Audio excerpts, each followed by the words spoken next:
is clad in big orange. At Summit and Destiny have met 7 times before. Tonight is number 8. Tennessee Volunteers have wrapped up an SEC outright regular season title. Connect with the SEC runs through Rocky Top. Tennessee wins the SEC regular season crown for the 2nd consecutive season. the 1-0.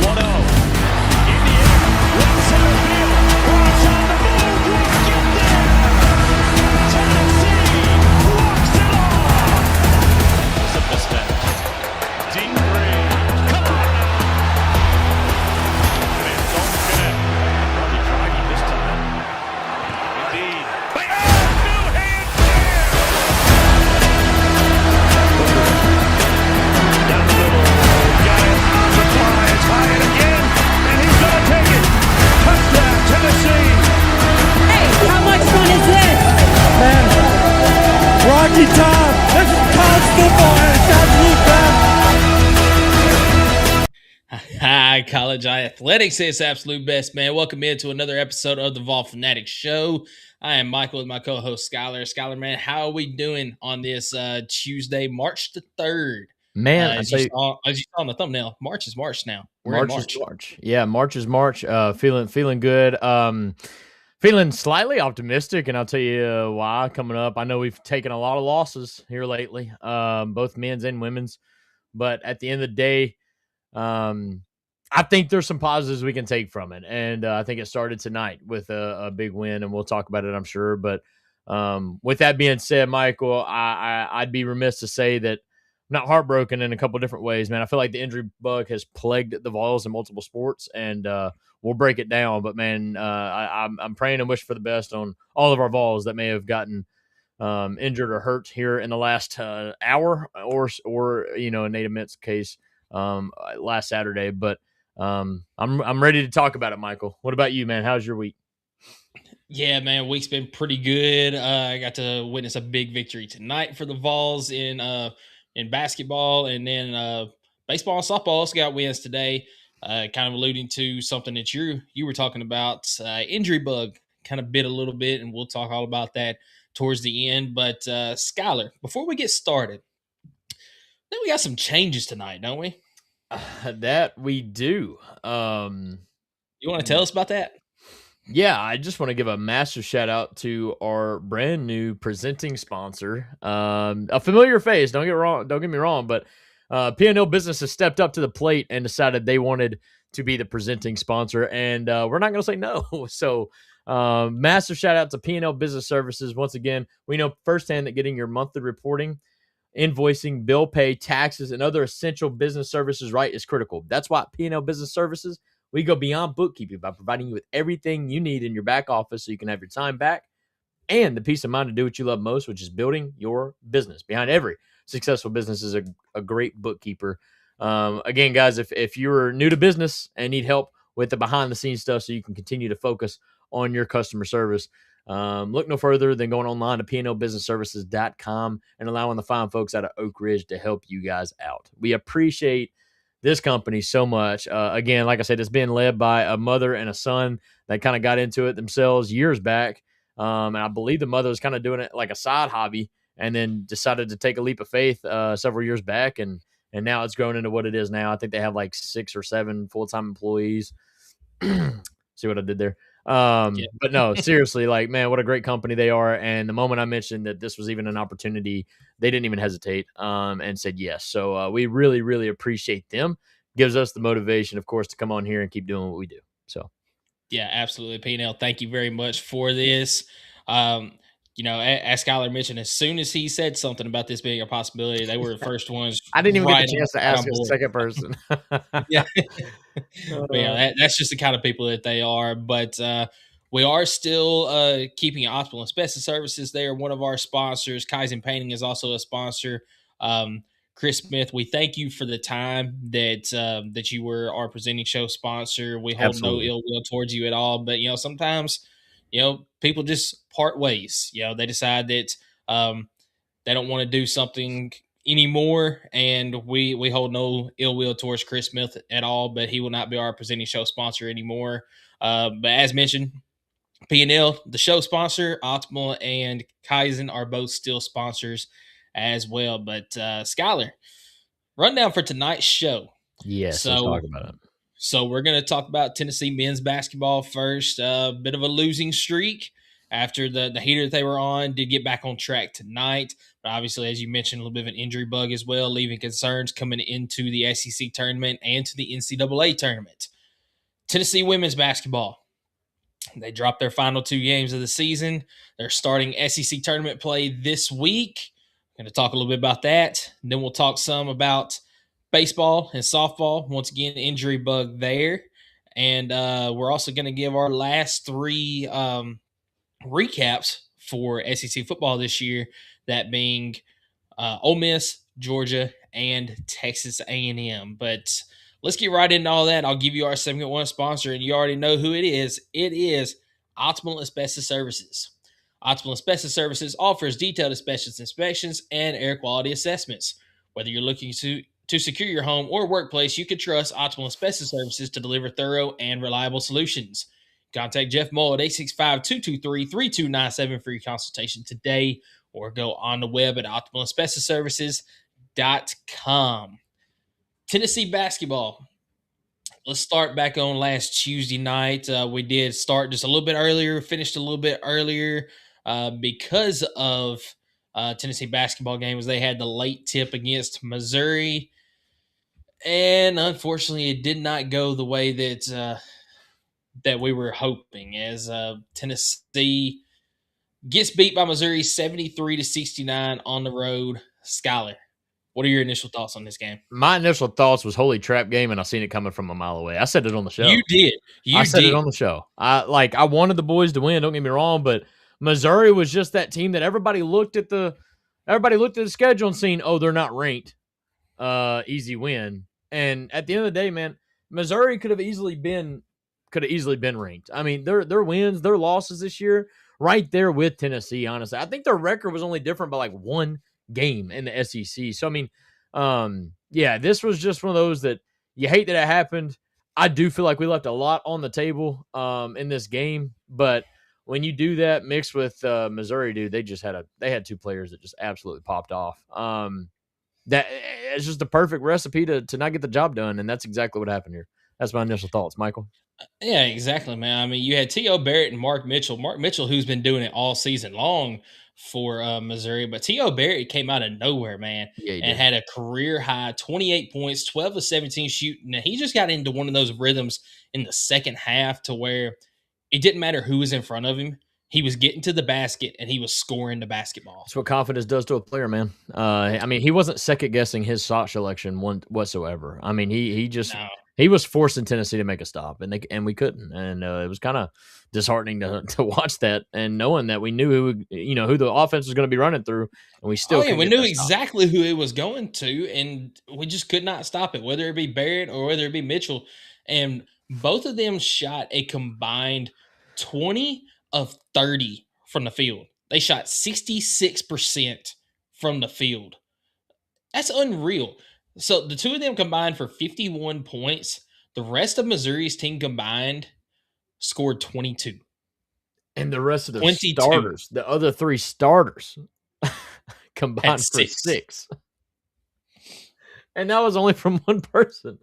I mean, you had 2 of their starters go 0 for on the night. I don't know, man. That was tough. Like I said, it's what happens when you instill some confidence into a player, 2 players really from Missouri, and they weren't hesitating, and they were really forcing Tennessee's hand, and you got to credit them, man. They hit the shots when they needed to, and Tennessee, as much as I felt like they dominated the game, they just couldn't get the stop when they needed to. I think in the first half, they actually played really good defense. You held Missouri to, yeah, I'm correct on that. Oh my goodness, off the top of my mind.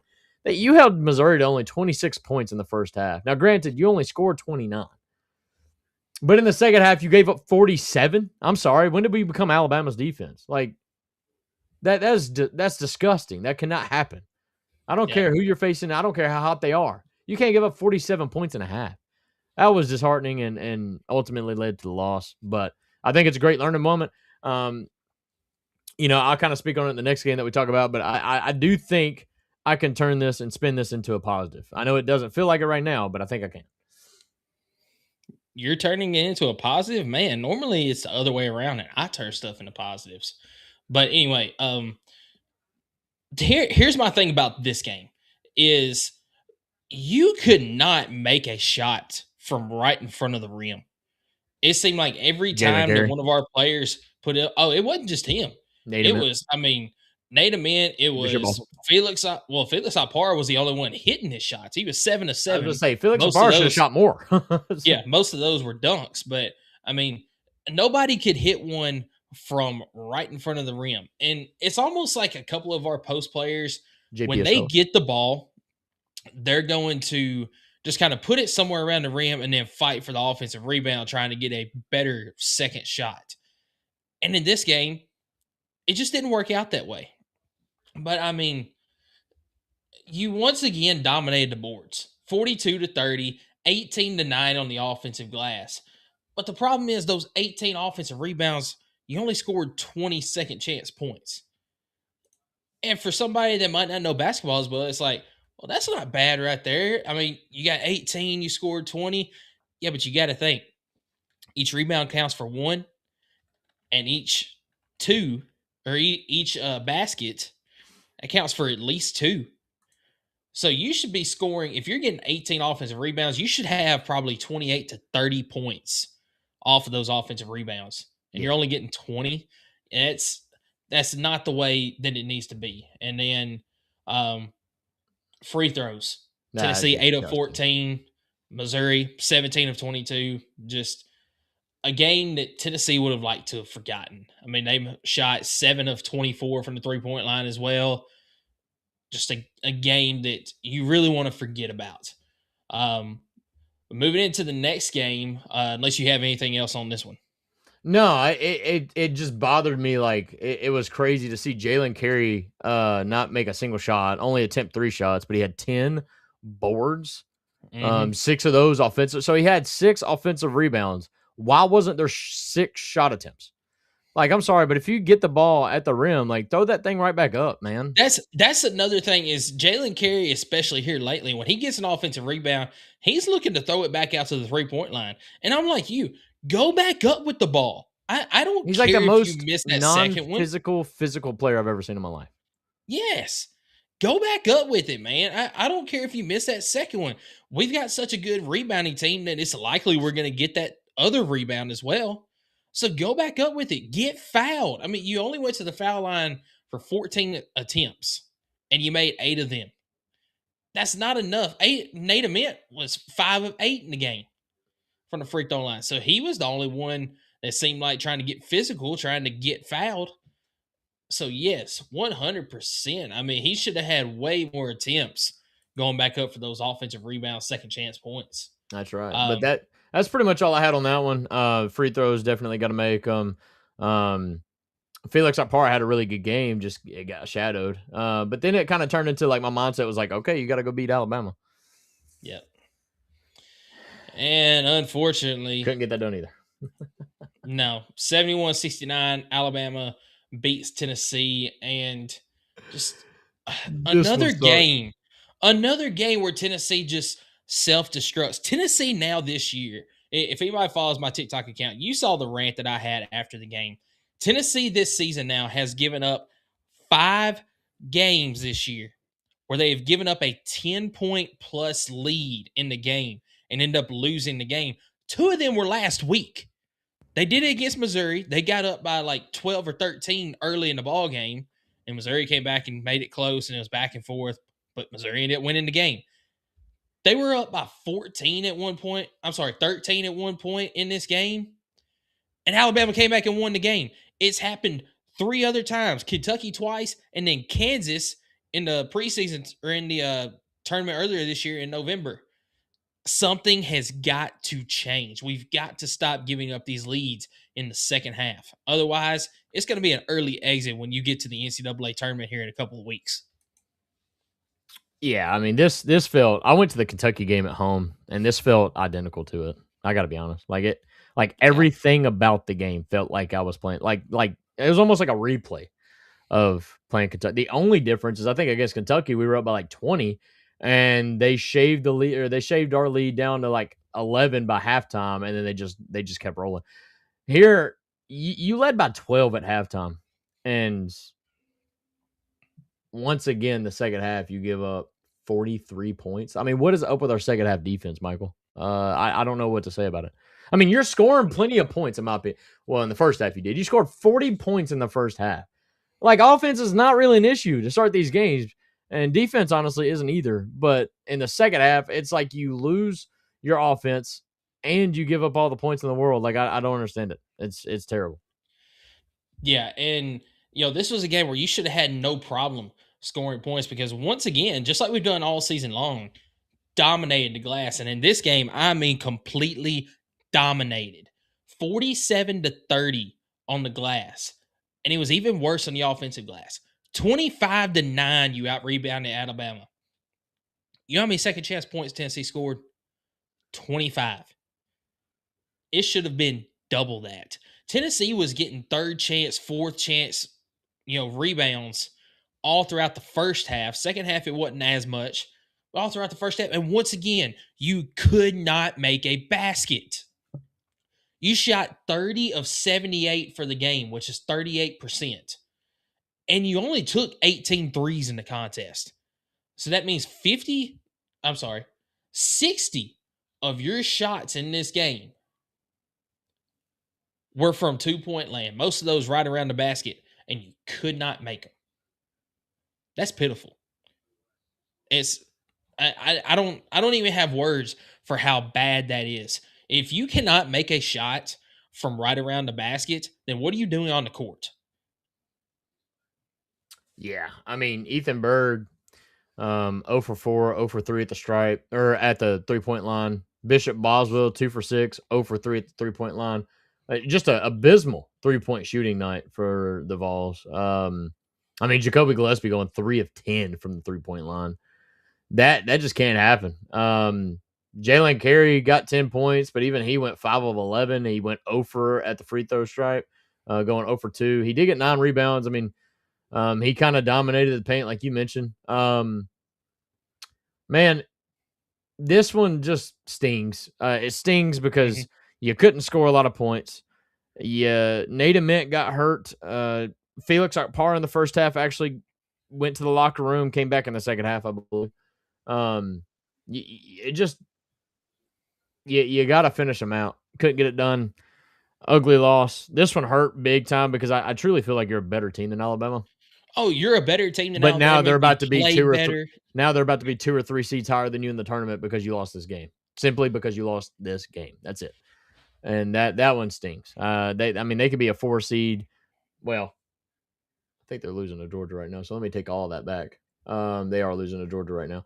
So maybe not. But at the end of the day, like they could have been sitting a 4 seed and you're flirting on being a 6 seed. And that's just all because of one game. So yeah. And I will say right now, Georgia is kind of helping Tennessee out as they're actually beating Alabama right now at home. That's right. There's still about 8 minutes left to go in the game, but that could definitely help because if Tennessee beats Vanderbilt and Alabama loses on Saturday, then that brings it back to a tiebreaker again. So, but Arkansas probably ain't losing too, so I don't know if it matters. Who does Arkansas have tonight? I have no idea if they play tonight or if it's tomorrow. Yeah, I'll work on looking at that. But no, you're 100% right. This one stung because you were the better team. You played like it the entire game, but unfortunately, 2 guys once again took over for Alabama, just like what happened against Missouri. As Reitzel, it just seemed like he couldn't miss from deep. He was Texas 6 of 9. So they got Texas tomorrow and Missouri to end the year. Watch out for that Missouri game. I think Missouri used all their magic on us, buddy. They might have. But no, you ain't wrong. But no, Reitzel, I mean, he was 6 of 9 from the 3-point line in the game, 8 of 12 from the field, 25 points. And then Philon, he just took over the last several minutes of that game. He dealt with 23 points on 9 of 14 shooting, and it was just like guy for I think it was T.O. Barrett for Missouri. Just it seemed like whoever you put in front of him, he was just taking it to the hoop, and there was nobody stopping him. He was making baskets or he was getting fouled, and Tennessee didn't have an answer for it. And then once again, Tennessee goes cold. Is in the last 2 minutes and 6 seconds, Tennessee didn't score. Meanwhile, Alabama made 7 of their last 9 field goals. So just not a recipe for success. And unfortunately, you drop a game that, even though going into this stretch, I said, watch out for this game. It's going to be a tough one, even though it is at home. You kind of needed it after you fell to Missouri. And now, like you said, you're staring at a 4th seed at best going into the tournament, possibly even a 6th seed, depending on how you finish out and how some of the other teams. I think 4 seeds off the table at this point, Bubba. But who knows? I mean, March is March. If we make a run and win the daggum SEC tournament, which I don't think it changes that much, but if it does, I mean, that'd be nice. But right now, I think we're projected 5 or 6 seed. I can't remember. We're a projected 5 seed right now. Projected 5. So, I mean, yeah, if you win the tournament, maybe you bump up into a 4 seed, probably the last 4 seed, but I mean, I'd take it. I don't like being the 5 seed, man. It's a guarantee that a 5 loses to a 12 every year in the tournament. So I just don't like being a 5 seed. You know what I mean? Yeah. But no, man, Rhonda has a good point. You know, she's afraid that immense injury is going to take a while. I think so too, but I'll tell you what gave me a little hope is the fact that he was on the bench kind of cheering on his boys, smiling a lot of the game tonight. If you've seen the game, he doesn't look like he was scared or it doesn't look like he was disappointed or anything like that. It seems like they have a really good plan to bring him back and that he trusts that plan and believes in that plan. So that's what I'm going to hang my hat on. Now, I could be completely missing the mark, but at the end of the day, this team is definitely going to miss him if he misses, but this team is also built bigs first to where if we play inside out the way I feel like we should be playing every game, it shouldn't be as significant as a loss as it feels. He covered up so much of us not playing inside out. It's insane. But I think now we have to revert to it. And you've seen Rick Barnes play 2 or 3 pigs all night tonight when he could. So, I mean, I think he understands that. Yeah, so let's talk a little bit about those bigs. It's tonight against South Carolina. It was just that was the story. Is I think I was seeing at one point like 50 points in the paint to like their 15 or something. Yeah, it ended up being 56-18. That's so disrespectful. Go ahead and chalk up like 30 dunks tonight. I mean, Amari Evans was literally. Like, I mean, it was crazy, dude. It was a wild game. I mean, it just looked like the boys were having fun. There was probably 5 or 6 dunks from tonight's game, and each one of them could be on SportsCenter's top 10 list. JP Estrella's one arm. Woo, man, that one was clean. And then Amari Evans, like very last dunk of the game, I was like, dang, dude, that was strong. Yeah, down the lane, just throwing it down. But yeah, that JP Estrella one, he caught that pass from Gillespie, and he just had this look in his eyes, like I dare you to get in my way. And he just went up and slammed it down with one. You don't know how I know what the game plan was? I didn't realize it was this bad. I knew they were having great games, but I got to say, JP Estrella is your leading scorer. Hang on. I know y'all didn't hear that. Hang on. Let me say that one more time. JP Estrella was your leading scorer with 22. I'm pretty sure that's a career high. 22 points. He went 10 of 13 from the field. He went perfect on his free throws. He had 7 rebounds. And look, I'm not done because Felix Okpara, 20 points. Our bigs combined for 42 points. Our 2 bigs. I mean, if I really, Kerry added 5, Dwayne Brown only added 2. That's come on, Dwayne Brown. Yeah, that was the game plan going into the game, and they didn't shy away from it. Jacoby Gillespie, not a really good night shooting the ball, but he also didn't have to take that many shots because he was dishing out 12 assists in the game. I think most of those, it was a career high, and most of those were alley-oop lobs to Felix Okpara, as it seemed like every time down the court, Okpara would come from somewhere, and Gillespie said, "Here, let me just throw it up to you, big fella." Boom. That's right. So, what a game it was. I mean, you pretty much held South Carolina at bay. I mean, defense played really, really, really well. You got a lot of steals in there. I think you forced 9 steals. You had a block, created 6 turnovers. I mean, or 11 turnovers. I'm sorry, you had 11 turnovers. So I mean, overall, man, just a complete overall game. Exactly what you should be doing against the worst team in the SEC. And they went in there, took care of business, won the first half, won the second half. And it was pretty consistent. I mean, that was a tale of two halves, and it was pretty much the same halves, if that makes sense. You scored 40 in the first half. You scored 38 in the second half. You gave up 28 in the first half. You gave up 31 in the second half. So, I mean, you did regress a little bit in the second half, but I could chalk that up in the final 3 minutes. You're just trying to get the game over with. So, overall, man, was really proud to see this effort, especially with Nate Ament not playing. But like I said, there was a clear game plan going into this game, and they executed it to perfection. Yeah, 100%, man. It was good to see Tennessee get back on track because you got a big one coming up Saturday. You've got Vanderbilt at home this Saturday, and Vanderbilt's going to be coming looking for revenge as you stole one away from them in Memorial just a couple weeks ago. It's huge to get that win, though. It is huge to pick up that Yes. win. It solidify yourself as a top 4 seed in the tournament, in the SEC tournament, and then maybe if you make a push in the SEC tournament, jumping back up into that 4 seed for the big dance, that would be huge. Rhonda brings up a great point that I kind of skipped over. I've been a big believer on Ethan Bergs this entire season, but I feel like he's just not came around. But in this game, he kind of did a really good job. I mean, for him to only play 18 minutes, he went 3 of 4 from the field, 2 of 3 from the 3-point line, and forced 3 steals. I think that's all you can ask for from a backup point guard, or I guess shooting guard in that instance. But Ethan Berg, love what I seen. He drilled a 3 right in somebody's face. That was beautiful. It was like a step back 3 that he just absolutely nailed. If he could do more of that come March, man, that's going to be one of those secret weapons for Rick Barnes that nobody's going to really think about or watch film on. But man, if he could be an offensive weapon come March, man, that is, or come now. I mean, it is March, but that'll be huge. Yeah. Chad Morris.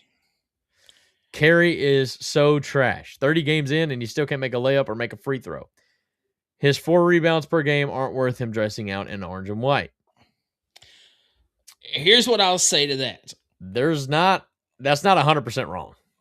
I was going to say, I completely agree with you as far as I can't make a layup or a free throw. How are you not able to make one the first time that you put it up as far as layups go? How can you not at least go 50% from the line every time you get there? Most of the time he goes 0 of 2. That's exactly what he did tonight, is 3 of 6. So I agree with you on that. That's something that should have been fixed. There's got to be something that you could do to help that. But as far as the rebounds go and the energy he brings on the court, sometimes I'll take that and I'll offset that with the offensive production that he gives you. Now, if he starts to hinder you on the offensive end to where it, hurts you overall, hurts your chances of winning, then yes, take him off the court. But most of the time, the energy that he brings out there, it's hard not to have him on the court. So I disagree with that statement. I don't think he really does bring an offensive threat to his game. I think what he does is he dominates the boards.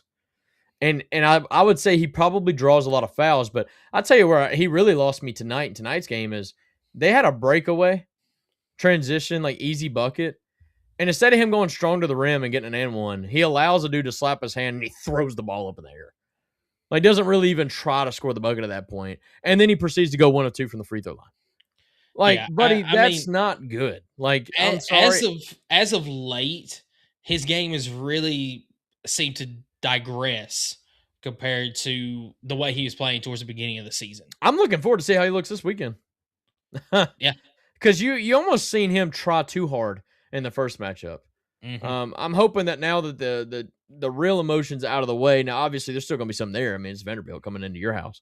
But I'm hoping that he's kind of calmed down a little bit and takes a little bit better of a leadership role and dominates the glass and takes care of business. So, yeah, absolutely. So here's the story right now going into the final game of the season. Tennessee, as of right now, sits solely in 4th place in the SEC. They're a half game ahead of Missouri and Kentucky, who are both playing right now. Scoring those games: Oklahoma 50, Missouri 36. 12 and a half minutes left to go in a game. Texas A&M 64, Kentucky 47 with 13 minutes left to go in the game. So if both of those Kentucky teams, and Missouri are losing by double digits. Is that what I'm hearing? yes, if both of these games continue to go as they look right Tennessee's now, a lock. It doesn't matter. Well, Tennessee will be solely in fourth place, but they have to win Saturday, because if either one of those teams loses tonight and then wins Saturday, and Tennessee falls Kentucky to would have the Vanderbilt, tiebreaker. and so would Missouri. So you've got to win on Saturday if both of those teams lose tonight to be able to get that fourth seed in the SEC tournament. Otherwise, you're dropping to sixth, depending on how the other two teams do on Saturday. Ooh-wee. I ain't So ready for that. There's a lot on this Vanderbilt game come Saturday. You're either getting a single bye game or you're getting that double bye. So you've got to beat Vanderbilt on Saturday to be able to get that double bye. But Skylar, you got anything else on Tennessee men's basketball before we move forward to the ladies' side of things? I sure don't. Let's move on. All righty. Well, with that, 6-game losing streak, Lady Vols. Yeah. Sorry. With that, I'll give you our segment 2 sponsor, which is Kaizen Painting. Hey, do you want a colorful life? Kaizen is a painting and drywall company that provides residential, commercial, exterior, and interior services. At Kaizen Painting, we understand the importance of a beautifully painted home and properly installed and repaired drywall. We're here to bring your vision to life. We care about providing you with a personalized, efficient, and quality service. If you live in Knoxville and surroundings, contact us for a free estimate at KaizenPainting.com. Color your life the Kaizen way. Tennessee women. Remember how I said they were staring at like 2-9 to finish their last 11 games in the face? I said that like 2 weeks ago. Yep. Well, they did it. They finished 2-9 in their final 11 games. Ugly, man. Ugly, but I will say this. If we didn't play the third quarter, we'd probably be undefeated. You're probably right on that, because the third quarter has just been awful. I'm exaggerating there, but yeah, the third quarter has been abysmal for this team. Vanderbilt, you're winning, I think, at half by 6 points or so. And then third quarter happens, and not only were you winning by 6 to losing by 9 to start the fourth quarter. That just, my goodness. Sorry, I jumped the gun. I mean, I definitely skipped the LSU game, but like, just terrible. I don't even know what I want to talk about in these games, other than the fact that I'm ready for tournament ball, and hopefully this team just gets hot at the right time. I mean, it has been a tough stretch for these ladies. Don't get me wrong. I mean, 5 of your final 6 games were losses to top 20 ranked teams. You can't lose to A&M the way you did, especially at home, but at the end of the day, you can't change those outcomes. All you can do is lace up and go play the next game. And they got an opportunity to do that Thursday, I believe. So, yeah, it'll be Thursday. But yeah, this LSU game, man, it wasn't a pretty game. I mean, you did jump out to a 20-16 lead at the end of the first, and LSU came back to a 1-point halftime lead. And then, just like you mentioned, that third quarter, LSU outscores you by 10 points there, opening up an 11-point lead. And at that point, when you're playing at LSU, I mean, playing LSU in general, but playing at LSU, that's just too insurmountable of a lead. And LSU came out of there with a win, shooting 47% from the field. That's the issue is, we're going back to the team that we saw last season, to where, you're just not playing good half-court defense. You're giving up way too many easy buckets, which is why you're seeing teams shoot 45, 47, 50% or better from the field. It is because of that right there. And then they're slowing you down on your offensive side of things, making you work for it on offense. And yeah, you're putting up the same amount of shots as them, but you're not able to hit them because they're able to sit back on defense and make you work. Tennessee has never been a great shooting team. The reason why they were winning games and winning games by a lot is because they would take 30 more attempts than their opponent.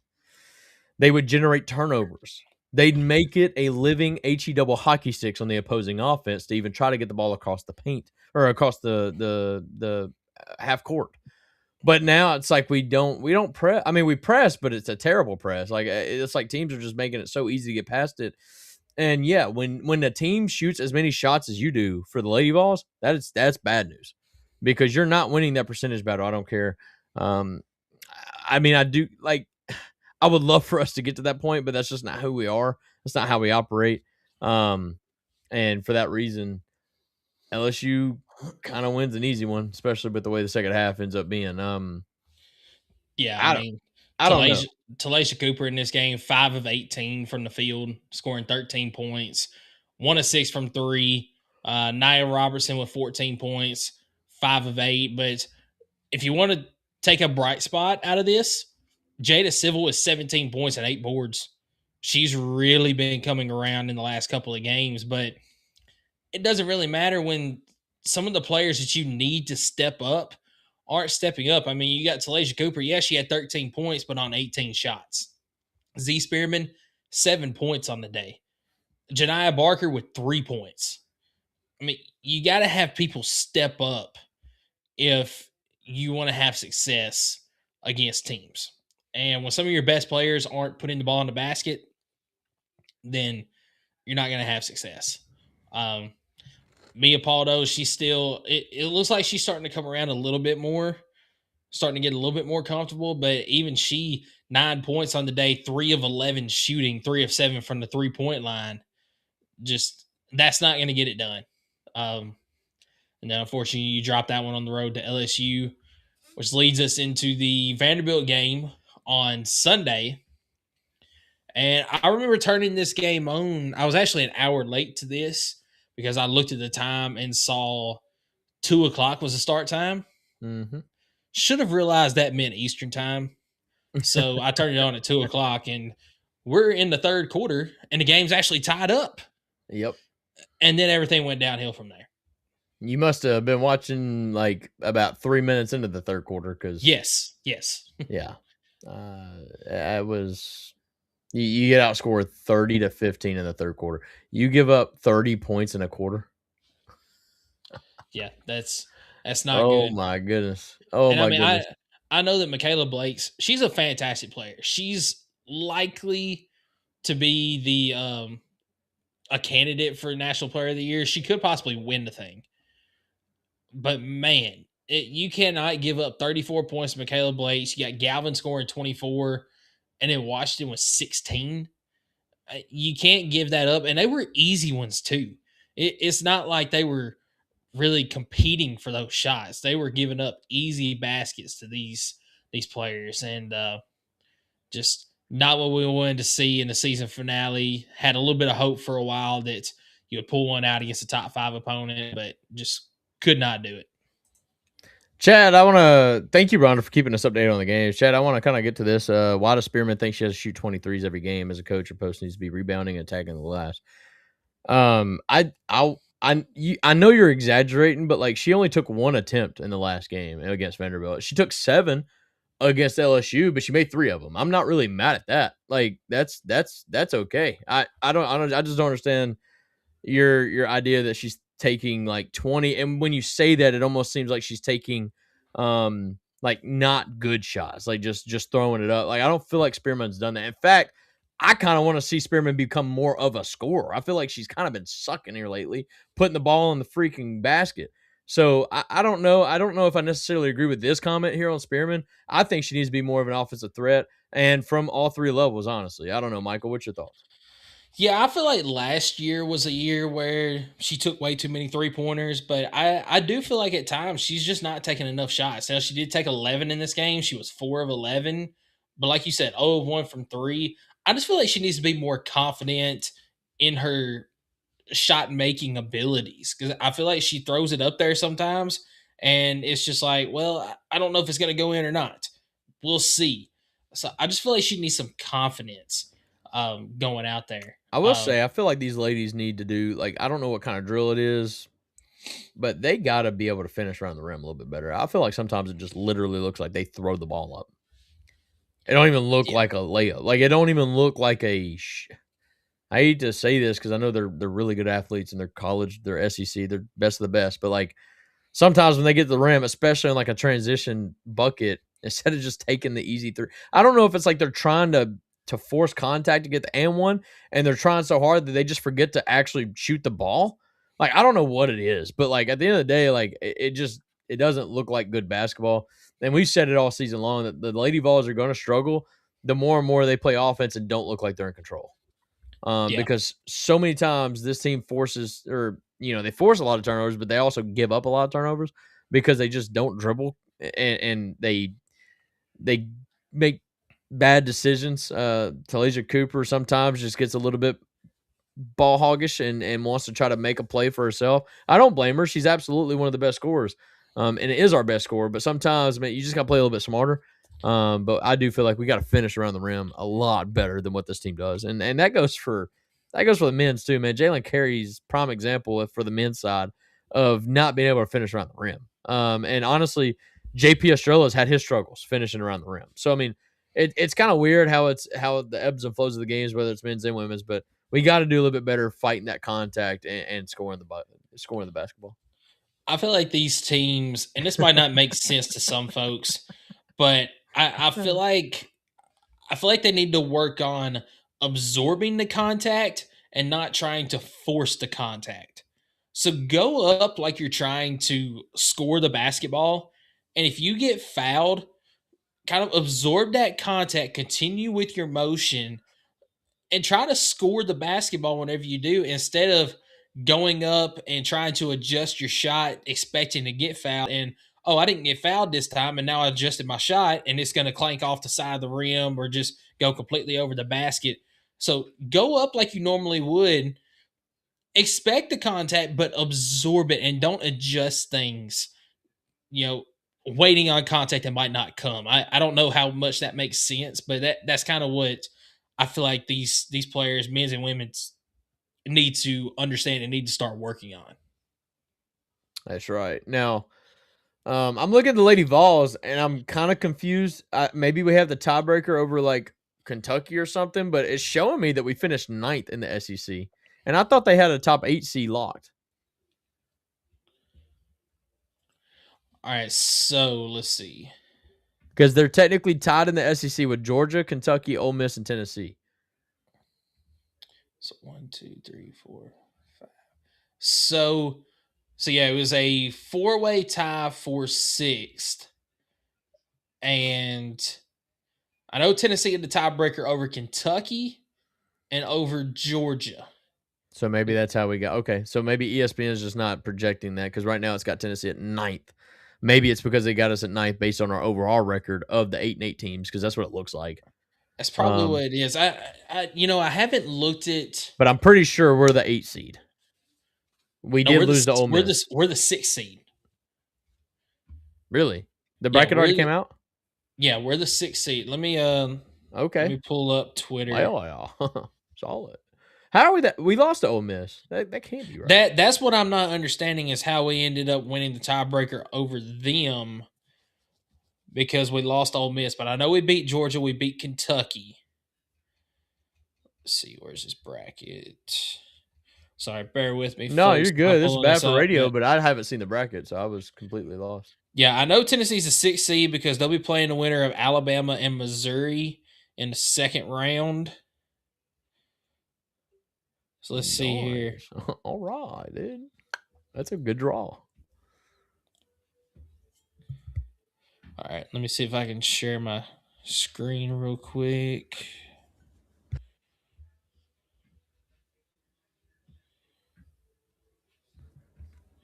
I see it. They can't see it, but I see it. Yeah, I'm about to swap over to the other one. Look at that. That was crazy. On the clap. Can you zoom in on that? All right. Let me see if I can zoom in.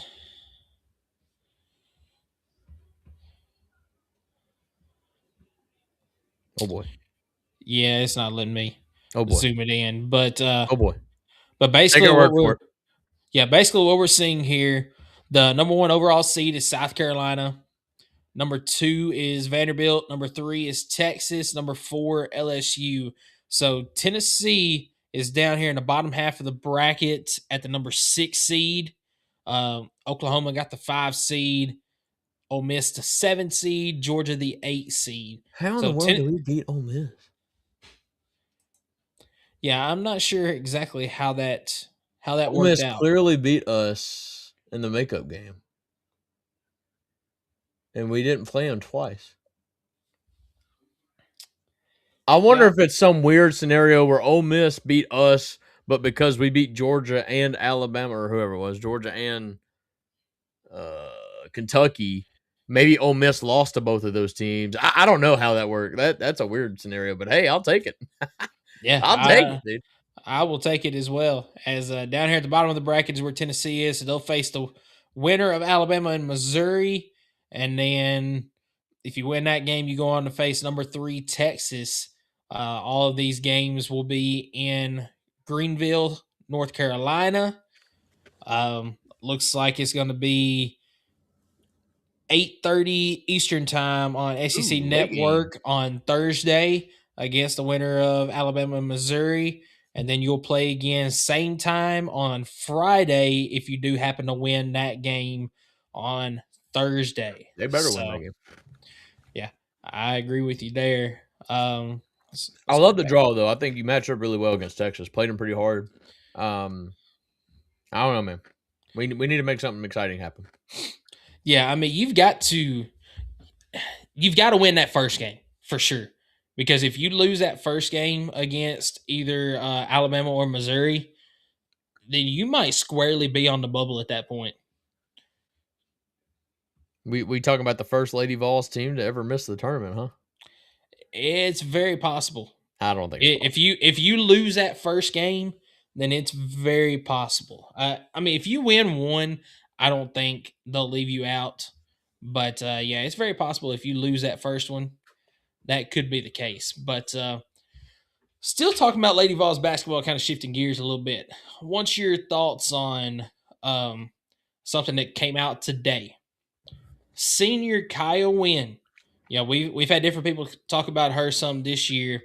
She has not seen the playing time that a lot of people expected. Kaya Wynn announced that she is leaving the Lady Vols program. This is her 5th year this year, her last year on Rocky Top. She did not get to play in the senior day game against Vanderbilt on Sunday, except for like the last 15, 30 seconds, something like that, right there at the very end. Thoughts on this situation? Thoughts on Kaya Wynn leaving the program, thoughts on, is this a bad look on Kim Caldwell? Just what are your overall thoughts on Kaya Wynn announcing she is leaving the program? My and it may offend people, and I'm so sorry, but I kind of said this on Facebook earlier today, but I get the antics of playing a senior on senior night because that's what you do. But at the end of the day, when you got to look at it full context, you just lost 5 games in a row. This is absolutely the most important game of your season because it's the next game, and your coach is feeling the pressure. And this isn't Vanderbilt's a really good team. Like, you can't sacrifice the start of your game getting off to a slow start because you just wanted to make a senior feel good and playing her 2 to 3 minutes to start the game when we all know that you play your best basketball in the first half. So why sacrifice that for, I don't know. To me, it just feels like you're sacrificing a good start or a possible good start to just give a senior her moment when at the end of the day, I feel like team is over self 10 times out of 10. And she should honestly be thankful she got in at the end of the game because the way I see it, now she overcame a tough injury and that does suck. But to my knowledge, she was completely healthy and she just wasn't playing that good this year. But if you want more playing time or if you wanted to be named a starter, work harder. 1. 2, it's not like these teams and like in football for homecoming or for senior day, a lot of times it lines up to where you're playing a cupcake and you can actually do that. And it really not even matter, but you're playing one of the best teams in the league for your finale and a rivalry game. Like, this ain't a time to be just handing out participation trophies. Like, you got to go out there and get a win and play your best people. They give you the best chance to win. And I'm sorry, I know that's a cutthroat way to look at it, but like, I but think you're 100% right. I appreciate that you agree with me because I've had a lot of feedback or pushback on that take. But at the end of the day, like you It's a tough situation because if you get wrapped up emotionally in it, if I'm a senior and I was there for 5.5 years, yeah, that would freaking suck. But the last thing I would do is quit on the team before the season's over. Like you've already invested that much time and effort into that team. Why ruin it all away because you didn't get your way? Your feelings got hurt on senior night. Like I don't know. That's a tough way to go out. But I don't blame Kim Caldwell for trying to get a win. And I truly believe we were trying to get a win. Like I it's one thing if you just knew you weren't going to win, and I don't know. That's just my 2 cents. It ain't worth $1, but No, I mean for me, I feel like at this point you're in college, and not only that, you're in the SEC. it ain't little league. No, it's not little league. It's not high school where you can do that. These games matter for something, and kind of like you said, we were still out there trying to win the ball game, especially going down in the fourth quarter. Now, did Vanderbilt have a big lead at one point that felt like it was insurmountable? Yeah, I mean, you were down by 15, 80-65 late into the fourth quarter. And whether it be Tennessee making a little bit of a run or Vanderbilt starting to kind of slack off a little bit, you ended up only losing by 10. And it was around 10 points for, the last 2.5, 3 minutes of the ball game. That's still very much a game that you can come back and win. Now, the way the game was going, did I feel like Tennessee was going to? No, absolutely not. But you're absolutely going out there trying to win a ball game. And I mean, I'm with you there. If you're trying to win the ball game, why are you going to play a senior just because it's senior day? I'm sure that it's kind of like it's not like you're playing Belmont, and Yeah. it's a little bit easier to do that. Like you're playing Vanderbilt, you're on a 5-game losing streak. I don't feel like Kim Caldwell had the leash to do something like that. No, absolutely not. So I don't blame Kim Caldwell at all for this. Is there some other issues that are going on inside the program right now that need to be addressed? Yes, absolutely. But this is not one of them that I'm concerned about. So Will Walker says the very same people complain that they didn't give a senior enough game time are the exact same people burning stakes in the quad, demanding the firing of the coach if they don't make the tourney because they came up 1 game short. And I do feel like that you're right there, Will, because I feel like I feel like there's a lot of people that are unhappy with Kim Caldwell. Buddy. Yes, absolutely. I feel like there's a lot of people that are so unhappy with Kim Caldwell now. They're going to find any little thing that they can to say, all right, this is the final straw. We need to get rid of her. And I'm still very much on the boat of, are there issues that need to be addressed? Yes, 100%.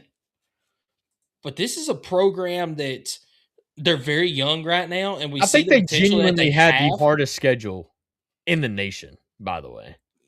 I won't disagree with you on that. I think that they do as well. And I think part of that is Kim Caldwell's game plan. I mean, you look at the non-conference schedule, she absolutely went into it saying, all right, I want my team to be prepared going into conference play. Now, did it kind of end up biting her in the butt a little bit?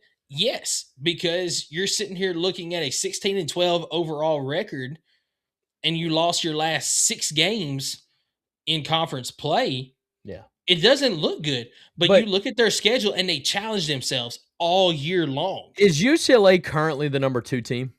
Yes. Okay, this gets good.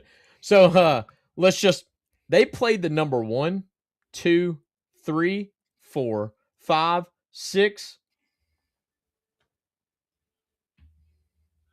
At the time, 9, 11, 17, whatever they are now, Ole Miss is, 11, Kentucky, 21, Alabama. Dude, the amount of ranked teams you've had to play, you've genuinely played like 75% of the ranked teams. Like, I'm not even trying to like make excuses for the bad season. I'm just saying, guys, it's really unrealistic to think that we were about to go like 24-4 with this schedule. Like Alabama in their prime, I don't think could have done this. Like, it's crazy. I don't know. Like, we should have won more games. Yes. But I am a true believer in that confidence is a big thing in basketball. And when you're getting smacked by these number 1, number 2, number 3 teams, it dampers your confidence into what you can really accomplish and achieve. That's why I think you see a lot of these tournament style, like championship runs you see from not even just in basketball, but even in football. You see them have one of the lightest regular season schedules to build their confidence and to make them believe that they are truly unstoppable. And then they go into these games against big time opponents and they're like, well, hey, we've not been stopped this far. Like, what's going to stop us now? And that carries. Unfortunately for Tennessee, the cards are just stacked against them. And like, they still have everything out in front of them. Like, that's why I love basketball. Is like, it's like the season today has just restarted. They have a chance to go out there and make greatness happen. Yeah, we can call the regular season a wash, but at the end of the day, like, it doesn't matter. I don't know. It's a tough spot to be in. Kim Caldwell should not be fired over this. I mean, at the end of the day, she's still learning on the job too. I mean, I think the gal's like 31 years old. Like, give her some time. Give her some time. She may be older than that. Give her some time. I think we'll be all right. And she's got the highest rated recruits we have coming into this program since Pat Summit. Honestly, seriously. So give her some time, and I think it'll all come around. Now, here's what I will say: is her seat warming up quickly? Oh, absolutely. 100%. Absolutely. Yeah. But she should not be fired this season. But to the point I was telling you, man, her seat was already warm when she took the job. Oh, yeah. 100%. People were doubting her the moment she took the job just because she was too young or she wasn't under the Pat Summit legacy or, whatever. Like, people were doubting her since day one. So bringing that up right there, this is going to really be a hot take that a lot of people are not going to like. I like the fact that we got away from that Pat Summit head coaching tree, because I feel like we got too comfortable with some of those people coming in, and we gave them too much of a leash because they'll turn it around because they played for Pat Summit, and ultimately they couldn't live up to Pat Summit. So I feel like you had to move away from that and go somewhere else. All right, let's lock in. We spent a lot of time on these 2 segments here, but we got a lot more to talk about. So, Mike, you got anything closing for the Lady Vols? And let's get going. And we're an hour into the show, and I feel like we still got another hour to talk about, and I just don't have another hour to talk about it. So, what else you got? Now, nothing else on the Lady Vols, but moving forward, do you want to start with our spring sports, or do you want to go ahead and knock out? Yeah, let's do it. Let's knock out all the spring sports real quick. All right, so we'll start with Tennessee softball as another victory weekend this past weekend, going another one 4-0, 5-0, something like that. Still outscoring. They're undefeated. Opponents. Yeah, still outscoring opponents like 100 and something to like 12 runs. It's insane. Something along those lines. Got another victory tonight, 1-0 over Belmont, but a lot of concerns right now coming out of this Belmont game as star pitcher Carlin Pickens left the game in the second inning with some shoulder discomfort. Yep. She threw a pitch, immediately reached for her shoulder. They came out there, checked her out. She threw one warm-up pitch and decided that she needed to leave the game. So we're going to be watching closely to see what comes of that, because conference play starts this weekend. Softball starts conference play this weekend against LSU. That's crazy. They only got 2 home weekends before conference play. That is wild. I got to be honest with you, Michael. I'm going to rip the Band-Aid off. I think this might be some of the worst news we've heard since Hendon Hooker, since Sakai Ziegler. This one stings because my gut reaction says she's out for the season, and that's not what I want to believe.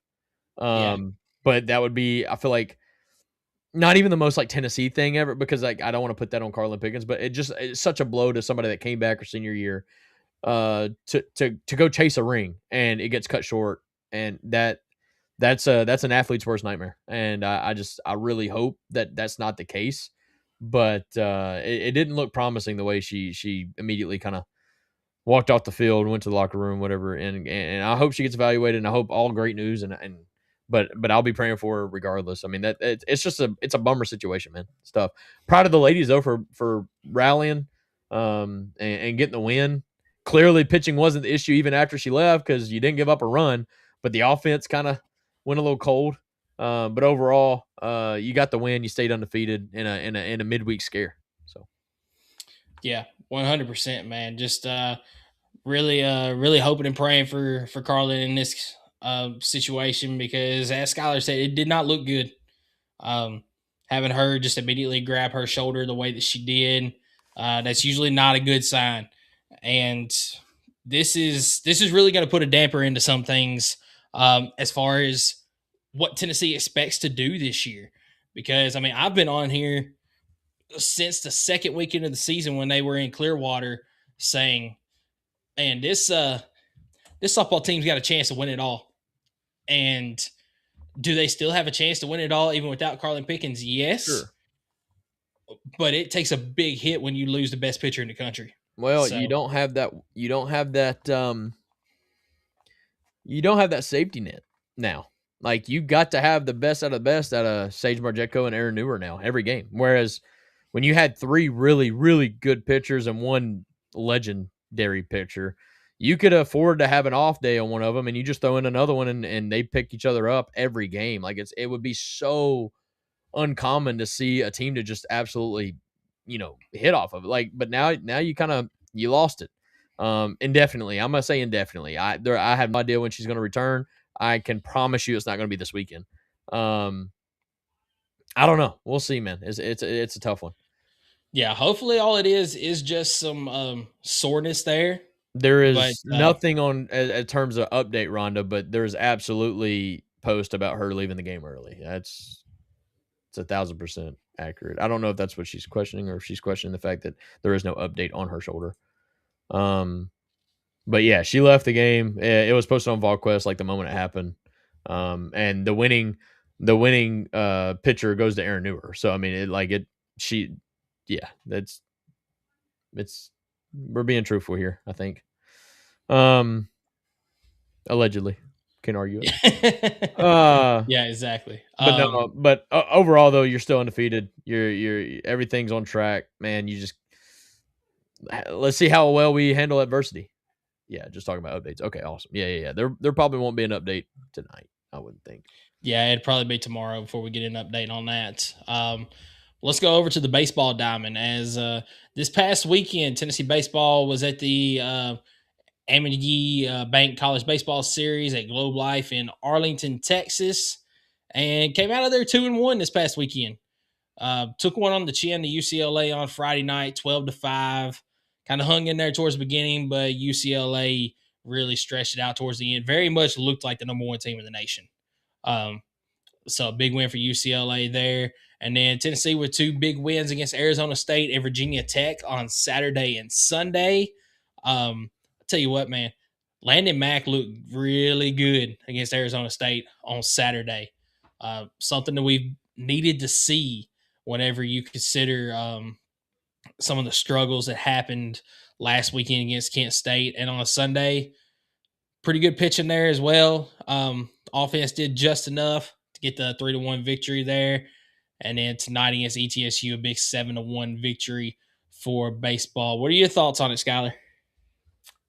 Man, that's a successful weekend for me. I mean, 2-1 against some pretty stiff competition. UCLA's a level above you right now. That's okay. I think this team is going to get better. But at the end of the day, 2-1 over the weekend, like that's what I anticipate. That's what I hope for every weekend. Every series we go into, if we can go 2-1, I'm a happy camper. We just need to get those series. That's kind of how I treated this weekend. I know it's a different opponent each game, but I kind of looked at it as a series. Could we get that win on Sunday? Because the last Sunday game I watched, the last Saturday game was not bad. It's just our offense was cold. But the last Sunday game I watched, our pitching was abysmal. So I was really, really excited to see how we looked on Sunday, and we didn't look bad, man. We really held Virginia Tech at bay. Looked really good in doing that. The pitching, the bullpen looked great. So that was a very big pick-me-up moment for me, and to help kind of instill some more belief into what I thought our Sunday pitching was about to be all year. But that just goes to show you, one result doesn't necessarily correlate to the next. I think as long as our offense just doesn't go ice cold, man, this team's still a good team. I never really doubted that. It's just more of I was afraid that our Sundays were going to be really bad. But we got the big win. Like I said, went 2-1 over the weekend. I was pretty happy with the results. How about you? Yeah, man. I mean, you can't ask for much more. Get some good competition like that, going 2-1. You can't expect to go 3-0 every single weekend. And I'll take 2-1 out of that one right there. So Rhonda says, "Who do you think is top dog in the SEC?" My answer is, I don't know, because it seems like every team that you felt like was going to be towards the top of the SEC, they're struggling against some of these lower tiered non-conference opponents. As LSU got blown out, or blown out for quite a bit of the game I was last gonna night say, against they made a Northeastern. comeback. They did make a comeback, but they very much were out of that game for the majority of it. And that makes 2 in a row that they've dropped now non-conference. You've seen Texas A&M drop some non-conference games. Vanderbilt dropped some as well. I mean, I don't know who the top team is. I can tell. I will still say probably LSU. I mean, they're the defending national champs. But who are you going to say? It's Texas. Yeah. You had that dude. You had that dude leave A&M to go to Texas. This is the second year there. I think they're going to be pretty freaking good. I think they're off to an undefeated start. I don't think they've lost to this point. They're 11-0. Florida's 12-1, and A&M's 11-1. Mississippi State's 11-1. Believe it or not, man, Tennessee's only lost 3 games, but it feels like it's more than that. Well, nobody else other than South Carolina and Vanderbilt's lost more. So I mean, we're behind. I don't like that. But overall, I mean, I think Texas is your best team in the SEC this year. That's my final answer. Good question. Yeah, you're probably right on that one. Could be completely wrong. But no, got another non-conference series this weekend. Wright State. So they actually play Oakland tomorrow night. They have 2 midweek games. That's and rare. then you got Wright State this weekend. Skylar, next week starts conference play in baseball. Yep, they got the midweek against Texas or Tennessee Tech, and then Georgia. That's who we open up with. Let me ask you think Drew Gilbert comes out for this Wright State contest this weekend and makes an appearance, hits another walk-off grand slam? I hope we don't need it. I agree. I hope we don't need it. Because I just don't feel like we got that magic this year to make that happen. We don't have Tony V on the side, and I don't know. I don't want that to happen. Yeah, man. Exciting things in the Diamond, though. Sure, it may be a slower start than we were wanting, but I think we'll be all right.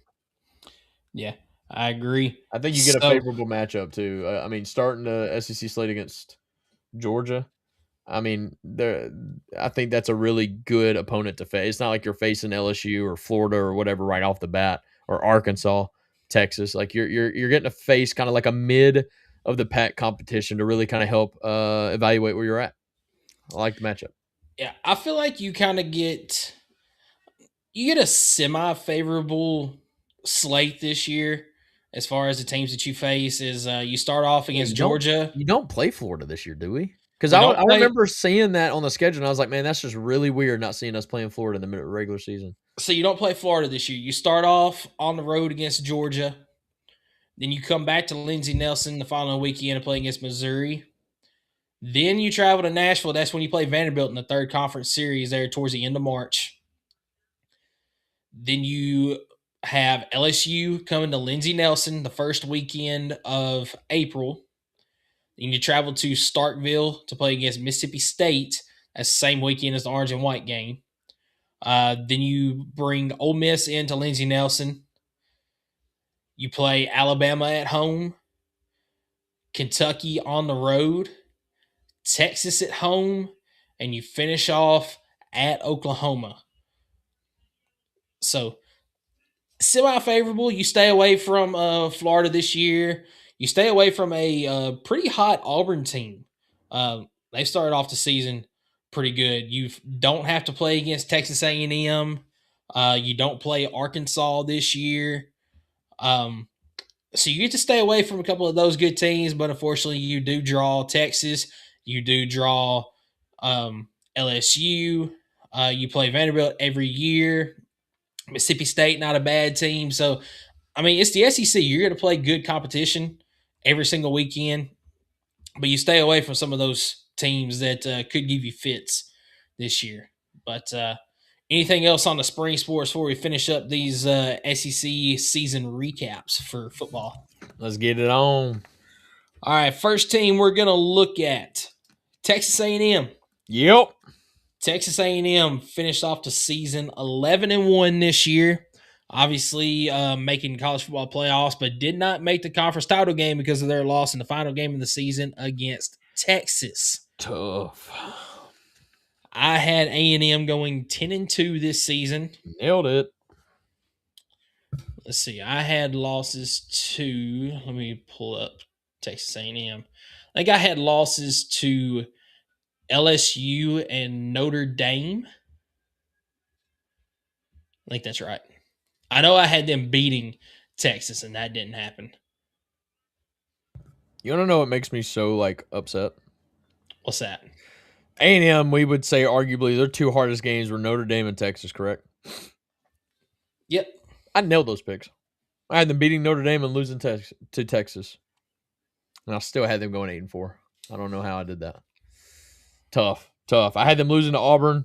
I think I had them losing to Auburn because in my mind I'm like, yeah, they're gonna be high on that Notre Dame loss. And then I was thinking that Auburn would be a little bit better than what they were, and they weren't. I had them losing to Florida and LSU and Texas total. So I had them going 8-4. Sounded pretty good the preseason. Definitely didn't amount. That's fine though. Yeah. So, it's funny that you brought up the football comparison earlier whenever it comes to teams having a lighter schedule and then kind of boost themselves up and they play a team with a pulse and just kind of falls off. Was that not Texas A&M this year? No, because they did beat Notre Dame, who was arguably, their only two teams, Notre Dame's only two losses were to A&M and Miami, and Miami literally almost won the whole. Did Miami win the whole thing? No, Indiana did. Thank you. I knew that. So I'm gonna say no. They did play somebody else. They barely beat them, but here's the thing too is, and I know this isn't all Texas A&M's fault, but their wins in conference play this year, I'm getting laughed at because of my picks. That's crazy. Auburn, Mississippi State, Florida, Arkansas, LSU, Missouri, South Carolina. Every single one of those teams ended up in the bottom half of the conference. And like I said, that's not all Texas A&M's fault because when you look at it, most years Auburn's going to be a pretty decent team. Most years Florida is going to be a pretty decent team. Arkansas is not normally going to be as bad as they are this year. LSU, I did, but nobody expected them to be as bad as they were this year. Missouri, normally a comparable team. I thought South Carolina was going to be a college football playoff team. And they almost beat Texas A&M. Just an unbelievable meltdown. They should have beat them. A worse meltdown than the Lady Vols in the third quarter type play from South Carolina there. Terrible. Yeah. But Rhonda informs us that leg one of our two-leg parlay has hit. Oklahoma has just beat Missouri. What a big win for Oklahoma, man. Yeah, it just makes it that much more frustrating that we lost to Missouri. Mm-hmm. All right. Yeah. But now, Texas A&M, they still got a lot to build on for next season. As you got Marcel Reed coming back, a lot of people think that he's the reason why they're kind of held back. I personally saw a lot of growth this year from Marcel Reed from the 2024 season to this season. I think we can see that kind of growth again, but we'll see what ends up coming out of it. I truly believe anytime you can have a quarterback start multiple years, it's only for the better. I truly believe the more comfortable you can have a quarterback in the offense, the better off you're going to be. So the fact that he's getting a third year at the helm, I think he'll be just fine. I think he'll be just fine. 100%. Watch out for Texas A&M next year. Whoa, I didn't say that. Hold up. No, I'm joking. Up next. Next team, Georgia. Oh yeah.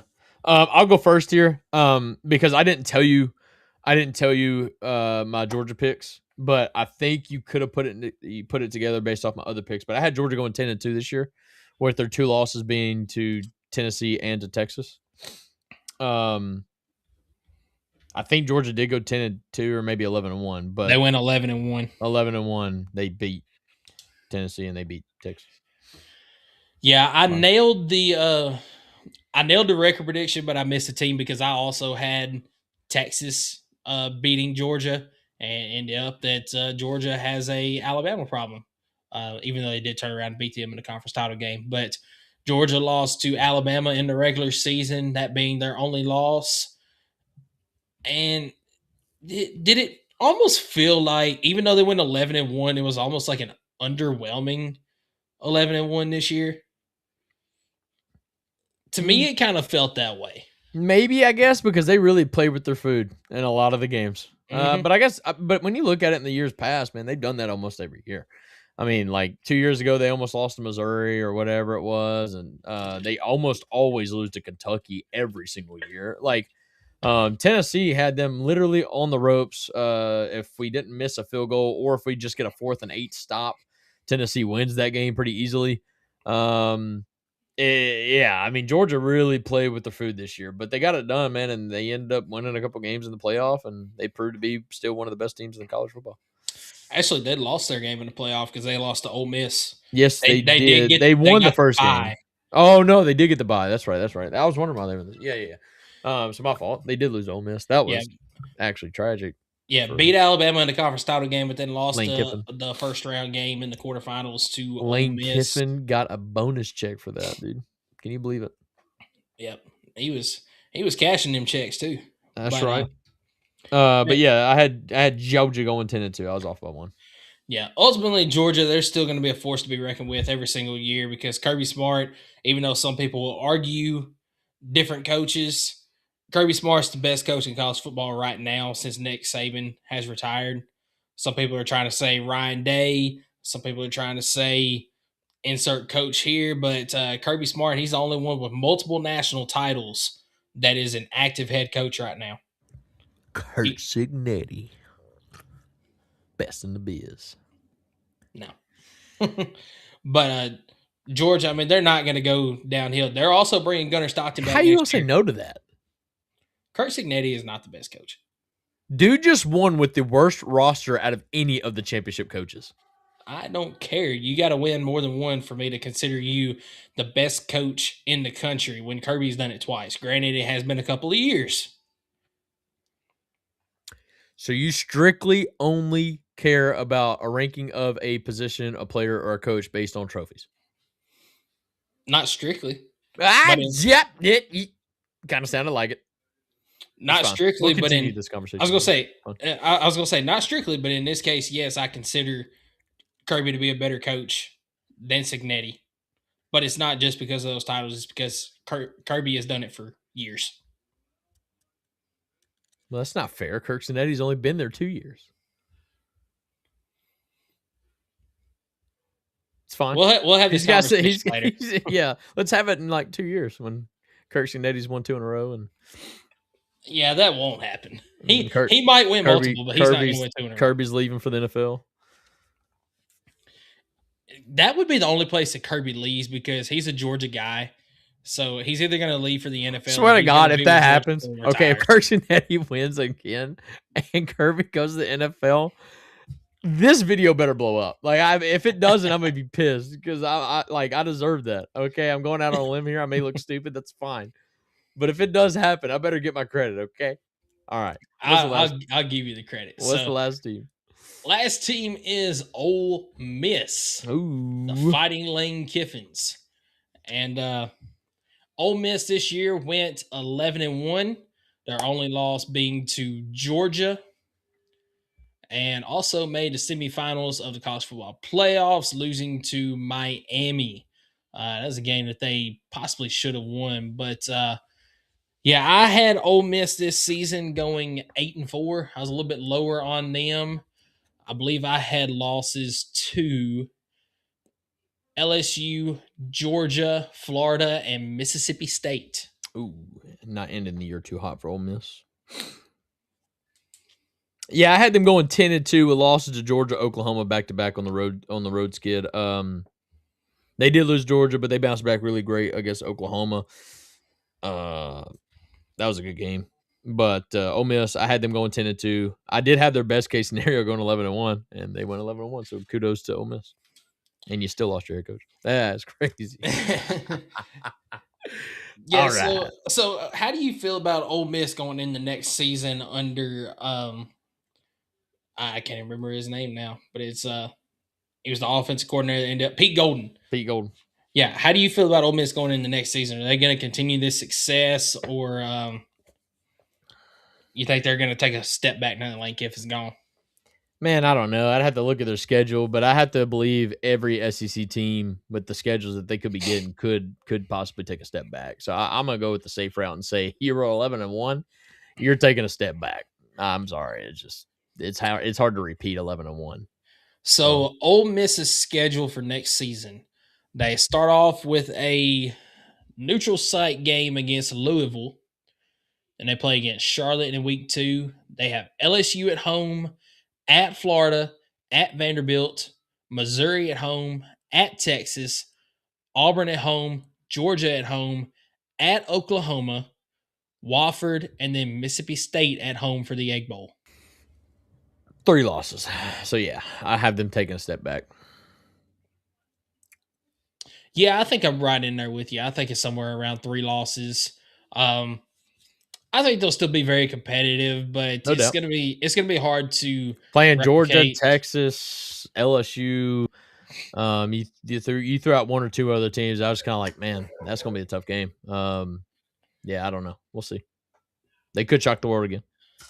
Yeah, they very well could. And then we'll find out that Lane still has another contract where every win that they get after 7 wins in the regular season, he somehow still gets a bonus. Like, I don't know. It's gonna be crazy. Yeah. But anyways. So this wraps up our SEC recap. Well, we do still have Tennessee next week. We'll kind of talk about it a little bit, but this will wrap up the SEC recap that we have. We'll go back through and look at who was off by more games. I believe Skylar's probably got this one locked up, but I don't know that for certain. I think probably. But just messing with you, bro. But let us know what topics you guys want us to talk about, because we are going to have a football topic. Probably won't be very long because we got a lot of stuff to talk about with basketball, baseball, softball all going on. But we'll have a little bit of a football topic as well each week. So let us know kind of what you want us to talk about. Anybody that's kind of been looking at my TikTok page, I've been putting out SEC head coaches and their kind of pressure rankings or pressure ratings and their kind of hot seat, what it looks like going into 2026. So give that a look, and we can also bring that on to here, something along those lines if you guys want that as well. Is we'll have a little bit more time to talk about it once basketball season ends and we're just talking baseball and softball. But let us know kind of a football topic that you want us to talk about. But before we close, Skylar, I do have one thing I want to ask you and kind of get your thoughts on. So we talked about the college football playoff expanding. A lot of the SEC teams, athletic directors, things like that, want it to go to 16 teams. The Big Ten is a big proponent of making it 24 teams. It came out this week that Josh Heupel is backing the 24-team model. If the playoffs were to expand, where would you like to see it expand to? I genuinely don't care. I hate to say it like that because part of me is like I kind of want to stick to the old model but like the more teams we get in this thing, and this is coming from this is just the football lover in me. The more teams you get in this thing, the longer we have football season, and I'm not gonna vote against that. So make it 64 teams. I don't give a crap. Yes, it's gonna water down the freaking. Dude, and I think that's where Josh Heupel, that's how I took Josh Heupel's comments, by the way. I don't think he's actually sitting here saying that he wants 24 teams. I think he's just saying that, like, hey, with all the changes in college football, like, why not? Kind of like, sure, whatever. And at the end of the day, his job is to win a natty. And it does get a little bit easier, I guess you can say, if it goes to 24 teams. I don't think it really gets easier. I just think you at least get in the playoff a little bit easier. But at the end of the day, I never thought I'd be in a stage of life where I've always complained about how college football season is only 3 months. And now we're sitting here saying that there's too much college football. Like, no shot. I'm never going to say that. Every other sport in America lasts 6 months or longer, it feels like. So give me more football. I don't mind it. I don't care. Give me all of it. See, I'm leaning more towards I only want like 16. I'm with Rhonda here. I want 16 because I feel like if you go to that 24, and I'm trying to pull up the final AP rankings from last season, but I feel like You better be careful what you're saying because the 12th team that just got in the 12-team playoff just made the championship game. I get that. Because I know exactly where you're going. And the year previously, the 7th ranked team won the Natty. So it's not like your top 4 teams are actually winning the national championship. Look, okay, Miami, you've got a case to talk about it, but you cannot sit here and tell me that Ohio State should have been the 7th ranked team going into the playoffs 2 years ago. I can absolutely say they should have been lower. Tennessee should have had that home game, dude. They literally lost to Michigan. Ohio State should have been in the top 5 that season. You are lying your absolute teeth out. That's crazy. No, that's the worst take you've had. On this show, that's the worst take you've had. No, it is absolutely that is the worst take I've had some worse takes than that. But I don't think so. But no, I mean they lost a home game to Michigan to end the year. And you know how the sport prioritizes ranking teams based on how they finish a season. That's a terrible take, Michael. That is a terrible 7 was take. too low for them. That is hindsight always wins. I get that, but like that is a terrible take. Going into the daggum playoff, you know just as much as I do that when they got the home game against us, that was horse crap. I'm not going to disagree with that. Will Walker, avid Ohio State fan, and I went to the game with him when they beat the shit out of us. Excuse my language, but yeah, you said Michigan had to. South Carolina had our freaking signs too, but guess what? A loss is a loss. But no, that might be the Ohio State, no doubt about it. They were the hottest team and they were the best team in that playoff. But going into the playoffs, dude, people wanted Ryan Day fired. Like, don't forget that. That was the 4th loss to Michigan in a row, or 3rd. Like that, he wanted his head, bro. There's no shot you're going to convince me that they should have been a top 5 team going to the playoff. No shot. All right, but sorry. Here's what I'm getting at. Here's what I'm getting at with the 24 team playoffs. If we were to get to that, you can't sit here and tell me that Iowa, who was ranked number 23 in the final college football rankings, 7-5, by the way, on the season, deserves a spot in the playoffs. No, that's a solid team. No, I can't. But again, I'm not looking at it like as in the realistic possibility of a 24 team making it, right? Like a 24th ranked team actually winning it all. I'm sitting here looking at it as a lover of college football. I'm not going to turn down more games. I'm going to watch every single one of them. And I think you would too. Yeah. I'll watch it too, but are we going to sit there and watch the first couple of years and be like, this is the dumbest crap ever? Yeah. But are the ratings still going to be through the roof? Probably. And you know just as much as I do, they're going to make their decisions based on money. And if it's bringing them money, it's bringing me more football games. Like, I'm not going to argue it. It's whatever. Like I said, it waters it down. Because now when you say you make the playoff as a 24 team, that doesn't mean near as much as when you made a playoff when it was a 4 team or a 12 team or a 16 team. But at the end of the day, I'm still going to watch every single one of those games. Because honestly, if you go with like this is the bigger problem. This is absolutely the bigger problem. Having to wait 3 or 4 weeks before the start of the playoffs is diabolical. That is the worst. Having a month off before you play the next game. Why are we not playing every Saturday like we would in a regular season? Well, I understand the one. You got to have America's game. Army versus Navy, that is its own week, and it needs to stay that way. But to your point, that's a game every week. That is a college football game every week. You need to be playing the first round of playoffs the very next week, period. Yep, absolutely. But yeah, I mean, you talking about watering it down. Honestly, it would kind of get into like what high school football is now, where the top 4 teams in each region make it in. Some of those regions only have 4 teams, and I know in East Tennessee, there's a team this past year made the playoffs with no wins. So, I mean... That was crazy. Yeah, 100%. And they got smoked in the playoffs. They sure did. I don't even know why they paid to go there. Like, it just... Wow. Credit. I mean, those kids may not ever get that opportunity again, though. So, I mean, like I said, I see it from both sides. But I'm gonna stick to the core basis of my argument. I don't care if there's more football to be watched in college football. I prefer college way more than NFL. Yep. 10 days a week. So give me more games. I'm fine with it. Whatever. Yep. Bring up Rhonda's comment again that she just asked. I'm gonna Will it? say no. I'm gonna say yes. I think it'll eventually get there. No. I think we're eventually going to see a No. college football be even more like a miniature NFL like it is now. You're going to have two In divisions. fact- It's going to be the SEC and the Big Ten, just like in the NFL is the AFC and the NFC. I guess call it a hot take.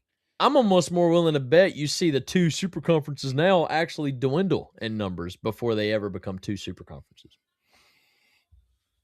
I think I disagree with that. That's fine. I think it's eventually going to get to the point where you have the two super conferences. I think the ACC is, I think they're next on the chopping block when it comes to kind of Our fizzling two out the layer, way the our Pac-12 second leg just hit. Tennessee has a chance to clinch what, the 4 seed? All Tennessee has to do now is beat Vanderbilt on a Saturday, They and can they will almost be clinch a the 3 2 seed. seed. A 2? No, that's not true. Arkansas, No, 4 seed. 3 seed. Florida, Arkansas, and then it's well, I guess Alabama. No, it's Alabama's still a game ahead of Tennessee. Yeah. So it'd be 4 because you still have Arkansas, Alabama, Florida above you. So yeah, you could clinch a 4 seed if you just beat Vanderbilt. Yep. That's easy enough. You already done it once. Yeah. Okay. We'll see. That's gonna come back and haunt me. All right. Yes, here it we go. will. Here we go. Right. Let me just Let's go over ride. there and try. Call me Just go over Peter. there and try to make sure that we hedge the bet there. But only other thing I have, Skylar, I want to give a shout out to both of our alma maters, as right now in the middle of region tournament play. Richland and Cornersville girls will face off for the 4th time this season in the region championship tomorrow night at Eagleville, with the sub-state berth on the line. Both teams are already going to be going to sub-state with a chance to go to state. Seeding. Yep. Just to see which seed, who's going to host, who's going to travel. So far, Richland is 3-0 against Cornersville this year, but it is going to be repeat that a one more time. fantastic game. Hey, please. Just Tomorrow one more time. night. Repeat that one more time. I know that mean, hurt. You're gonna say it. I know it hurt. I know it hurt. I mean, Richland is 3-0 against Cornersville. Oh man, so it far sounded this great the season. second time. Maybe you should do a third. No, I'm joking. But no. A side shout out to that. I want to, because you brought it up, I want to shout out Coach Chad Hall. And I understand Yes, it's a whole 100%. team thing, but if y'all are not familiar with the program, he just eclipsed his 500th win in high school. That's really hard. That's I don't think unbelievable. y'all understand how long you got to coach and how dominant you got to be to win 500 games in your career. But Chad Hall has done that. He's that guy. And man, it would be awesome if they could make another run. Like last year, they I think came in 4th overall in the state. I think they lost in the semifinals, trying to make it to the I guess state championship game. Yep. So no, just huge shout out to him, his family, great people, and they've been at Richland their entire life. Like, it's so cool to hear that story. And yeah, 500. He may be at 501 now. I don't know. I don't keep up with it every night. That one last night was his 500. So What I tomorrow night he would be going for 501. But yeah, huge shout out to Chad Hall for that. He will, by the time he ends up retiring for good, he will be in the TSSAA Hall of Fame. Oh yeah, that's a guarantee. Dude's been coaching basketball since my parents were in high school. Like, that man is insane. He almost just doesn't age, and I feel like he still coaches just as hard as he does today as he did way back then. And honestly, he doesn't show any signs of slowing down. So yeah, awesome. Yeah, but even going over to the boys side of things, Rick Insel, man. That's I think, hey, we need to stop. Right, we're gonna start aging ourselves here, and I just ain't trying to do all that. All right, but real quick, it's also the boys side of things too. As Richland boys and Cornersville boys are both in the region tournament. Tonight is the semifinals of that one. I'm trying to see if I can pull up a score real quick, but it looks like it's not loading on my end. But both of them are in the semifinals there. I think Cornersville is playing against Eagleville tonight. undefeated Eagleville, so not a great look for Cornersville tonight. Going to be a tough game. I don't know who Richland is playing, but going to be fun to see what happens tonight. It's going to be a very fun game tomorrow night. So if anybody's in the Eagleville area tomorrow, you better go check out that Richland Cornersville game. It's going to be a big one. Heck yeah. Well, all right, Michael, man. Let's let the folks get to bed. It's late, and we got a big week coming up. Again, Lady Vols kicking off the SEC tournament Thursday night. We got another midweek baseball game tomorrow, and then the men's finished their regular season finale against Vanderbilt Saturday. So got a big week coming up, man. Support the Vols. If y'all need anything, y'all holler at us. Yeah. Do want to give a big shout out as we finally hit our 500 subscriber on YouTube this past week.